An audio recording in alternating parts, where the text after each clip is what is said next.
Hello friends, this is Varsha. Welcome back to my channel. Eklavya शिक्षक भर्ती में जनरल हिंदी के पाठ में जो आपके अपठित गद्यांश पर आधारित प्रश्नों से रिलेटेड टॉपिक है तो वो हम करा रहे हैं। एक जो पैराग्राफ है वो कल करा दिया है एंड उसमें कुछ टिप्स एंड ट्रिक्स भी बताए हैं किस तरह से आपको पैराग्राफ को करना है जिससे आपका जो टाइम है वो सेव हो जाए, तो उसको ज़रूर देखिएगा।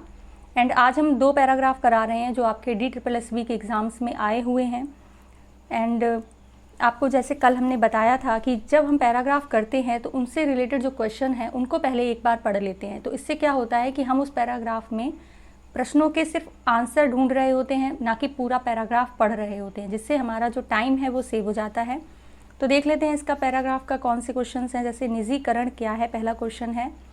नेक्स्ट है गद्यांश के आधार पर भारत से पूर्व किस किस देश में निजीकरण की प्रक्रिया आरंभ हो चुकी थी।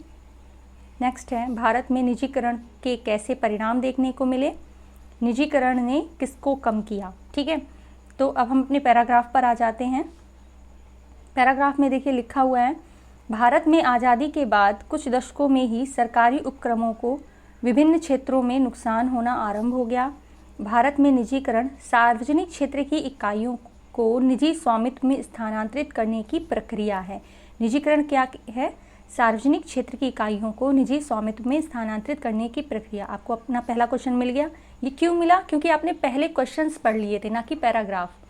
ठीक है, भारत से पूर्व फ्रांस, जर्मनी, ब्रिटेन, अब ये 3 देशों के बारे में बात की गई है कि फ्रांस, जर्मनी और ब्रिटेन आदि देश इस प्रक्रिया के तहत परिवर्तन लाने और आर्थिक विकास की गति को तीव्र करने में सफल रहे। तो ये आपका क्या था? क्वेश्चन 2 था। तो इसमें है गद्यांश के आधार पर भारत से पूर्व किस किस देश में निजीकरण की प्रक्रिया आरंभ हो चुकी थी। तो आंसर है फ्रांस, जर्मनी और ब्रिटेन। ठीक है, 2 क्वेश्चंस आपके हो गए हैं। नेक्स्ट है भारत में निजीकरण की मिश्रित प्रतिक्रियाएं हैं, ये भी आपका क्वेश्चन है। और परिणाम देखने को मिले हैं, निजीकरण से सरकार के बोझ को कम करना, वित्तीय घाटे का समाधान, बेहतर सेवाएं प्रदान करना और अधिकाधिक ग्राहकों को योजना से जोड़ना संभव हो पाता है। लेकिन निजीकरण ने सेवाओं की गुणवत्ता को कम किया। किसको कम किया है? सेवाओं की गुणवत्ता को कम किया है। कीमतों में बढ़ोतरी और गरीब वर्ग तक सेवाओं व लाभ के वितरण में असफलता इसका सबसे बड़ा नकारात्मक पक्ष है।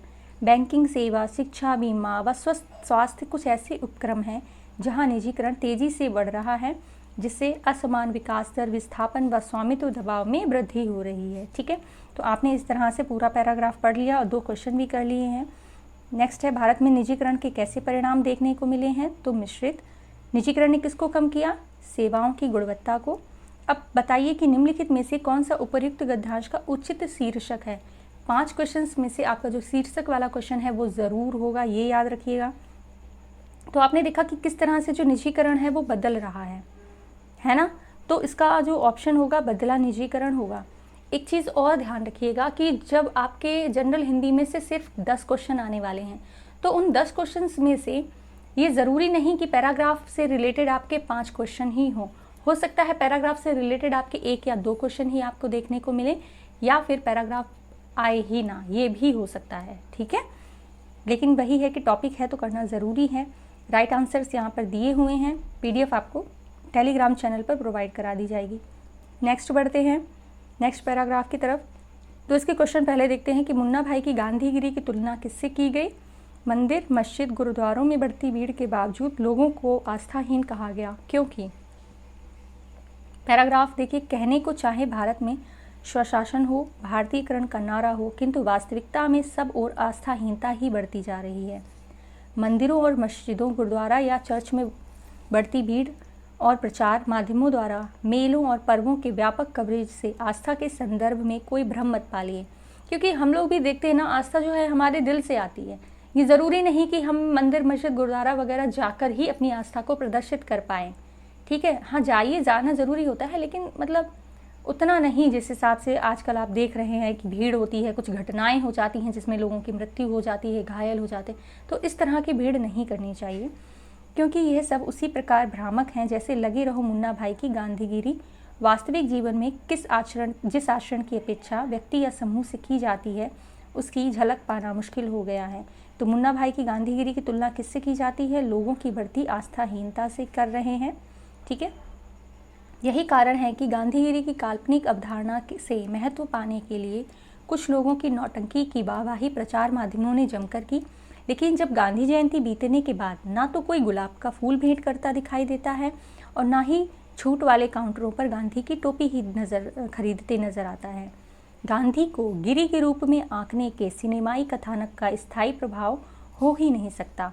फिल्म उतरी और प्रभाव चला गया। गांधी को बाह्य आवरण से समझने के कारण, मतलब लोग हैं जो पब्लिक है, वो गांधी को कैसे समझते हैं? बाह्य आवरण के रूप में समझने के कारण वर्षों से हम सिर्फ 2 अक्टूबर और 30 जनवरी को कुछ आडंबर अवश्य करते चले आ रहे हैं। मतलब सिर्फ इन दोनों दिनों के अलावा गांधी जी को कभी याद नहीं किया जाता है, ऐसा इस पैराग्राफ में कहा गया। लेकिन जिन जीवन मूल्यों के प्रति आस्थावान होने की हम सौगंध खाते हैं, उन्हें आचरण में उतारने का संकल्प व्यक्त करते हैं, उसका लेश मात्र हमारे प्रभाव भी हमारे आसपास के जीवन में प्रतीत नहीं होता है। तो आप अच्छे से समझ गए कि पैराग्राफ क्या कहना चाह रहा है। क्वेश्चंस देखते हैं। मंदिर, मस्जिद, गुरुद्वारों में बढ़ती भीड़ के बावजूद लोगों को आस्थाहीन कहा गया क्योंकि उन्होंने झूठे धर्म का मुखौटा पहन रखा है। लोगों ने गांधी जी को इस रूप में समझा है कि बाहरी आवरण क्या है। ठीक, निम्न में से किन लोगों पर व्यंग किया गया? तो गांधी के नाम पर गंदी राजनीति करने वाले को, जिनको सिर्फ 2 दिन ही गांधी जी दिखाई देते हैं, 2 अक्टूबर और 30 जनवरी को। उपर्युक्त गद्यांश का शीर्षक ज्ञात कीजिए। तो आप जानते हैं कि पूरा जो पैराग्राफ है वो गांधीगिरी से रिलेटेड है। तो गांधीगिरी एक घिनौना मजाक। ठीक है, आई होप आपको ये जो सीरीज़ स्टार्ट की है आपको अच्छी लग रही होगी। कोई भी डाउट एंड सजेशन है उनको कमेंट बॉक्स में ज़रूर करिएगा। एंड अगर चैनल पर नए हैं तो प्लीज़ चैनल को लाइक, शेयर एंड सब्सक्राइब ज़रूर करें। बने रहिए ऐसे और यूज़फुल वीडियोज़ के साथ में। Thank you so much for watching.